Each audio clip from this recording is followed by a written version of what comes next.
My name is Jill Hale, and I am at the moment Head of Supported Education, Prevocational Education and Mental Health Outreach. But that is all changing and as a college becomes Edinburgh College and there's a new structure in place, and that structure will change everybody's designation.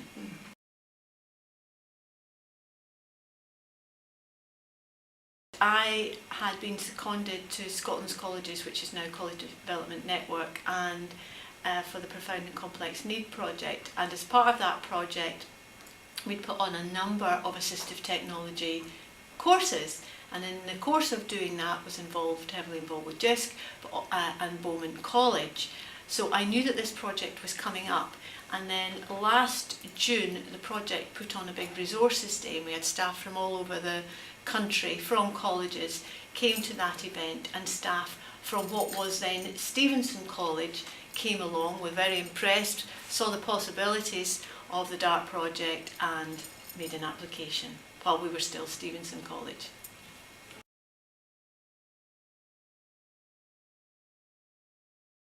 At what was Stevenson College, and we've always used a huge amount of assistive technology. Our rooms are very, very well resourced. We've employed IT trained people in the team, and so I feel like the more you know, the more you know you need to keep on finding out. So we saw this as an ideal opportunity of keeping abreast of what was going on, and we also knew that for some students with very complex needs, accessing the curriculum is still challenging. We had visits from Bowman College here to have a look at our setup. We already knew about some students that were coming in from school that we weren't too sure how they were going to access the curriculum, so we knew that there was a need to learn more, and we assigned a specific member of staff to oversee this work, and she went down to Bowman College and spent a day down there having a look at the setup there, and they have a lot of technologists working in the specialist college there, and that was quite inspirational for her.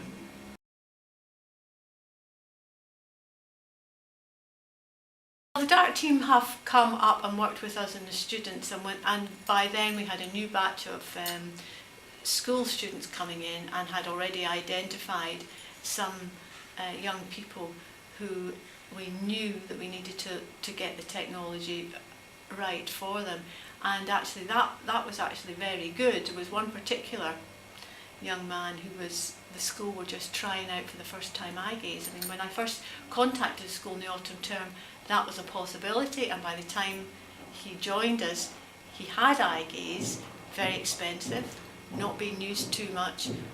When the DART team were there, they thought that he could use actually a head mouse, which would be much easier, much more inclusive, and actually much cheaper. There'll be no issue about using bursary payments for a £200 or £300 head mouse, but if that can move about with the student. But if we had to buy eye gaze, it would be fixed to a machine, and that would mean that person would not be able to access the whole programme, so it would be very uninclusive. So you know, not everybody out there have all the answers, so and it's being able to sort of like take another point of view. This has been a real eye-opener.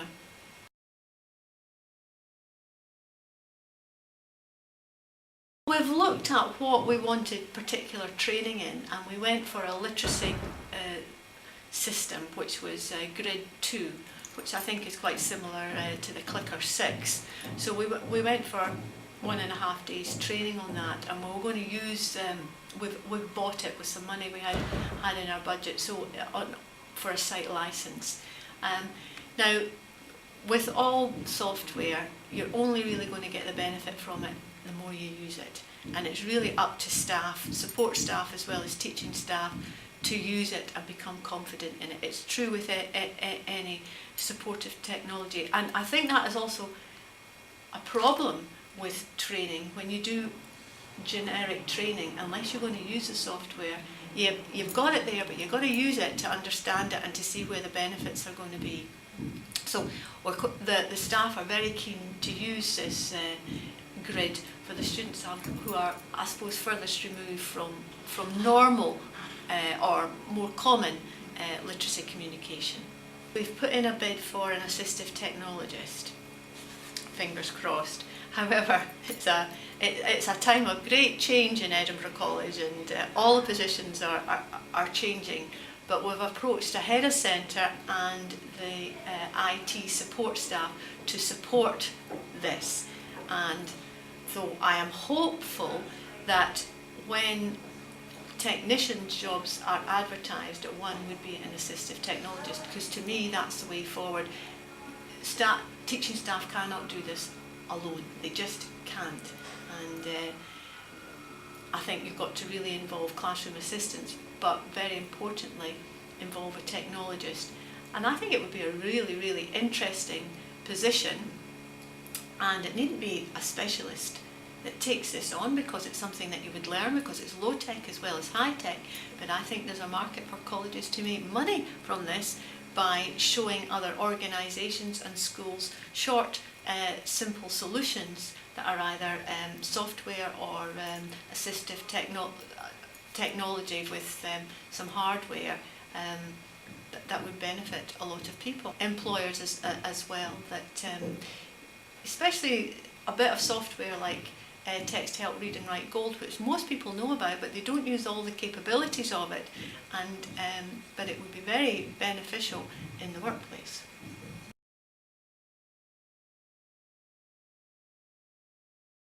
Probably not that much initially, although we looked at using a grid system for a young man who had low-level autism and who doesn't recognise letters, but shapes have meaning to him on letters, and that was a huge eye-opener to both his support staff and to the staff here. So there's huge potential for this, but I think the impact will come next year as the staff use it. And also I think the other impact from the project is just to make sure of things that we probably all know, but we often forget, that when you're using technology there are simple things that you need to check: the seating position, the height position of the screen, and actually to check that the student is comfortable and is able to sustain working there. And I think just to keep on being aware of that is very important.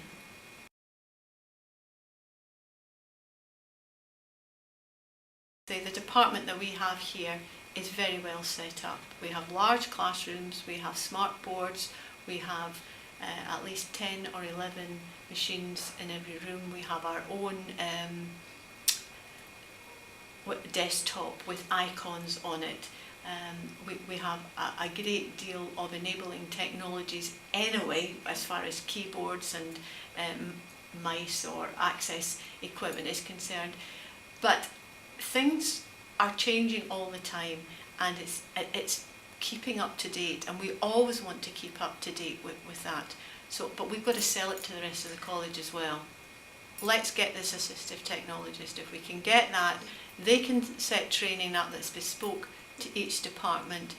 But one of the things that we've learned over the years, if a student comes into a class, no matter where in the college, and something needs to be done to make the curriculum more accessible, it's best then to get the training, and the training that will help the student. If you do the generic training, you don't remember it unless you're using it. So again, this is where an assistive technologist could be in, and also do generic training as well, just to get people's awareness.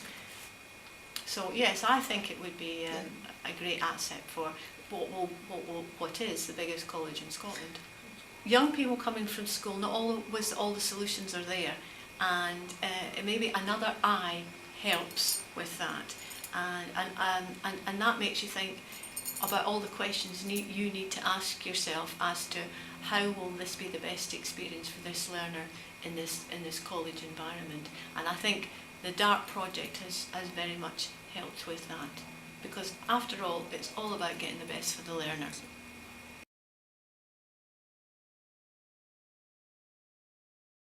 get involved. You've got absolutely nothing to lose and everything to gain. Just go for it. Yes, take advantage of anything, because all we really needed to do was cover some classes for a couple of days. If there's a willingness, there's a way around that, but you will gain so much.